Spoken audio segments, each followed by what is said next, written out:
Union Home Minister Amit Shah reportedly chair a high-level closed-door review meeting on Manipur in New Delhi today as President's rule in the state approaches its end next month.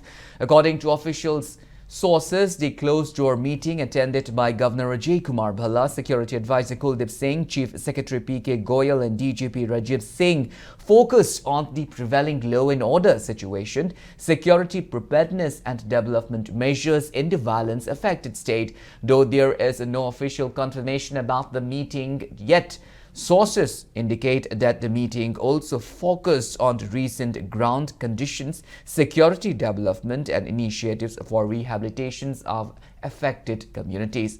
The meeting was convened at a crucial juncture with President's rule in Manipur set to end on February 13th and discussions underway on the possible return to an elected government subject to stability and security in the state.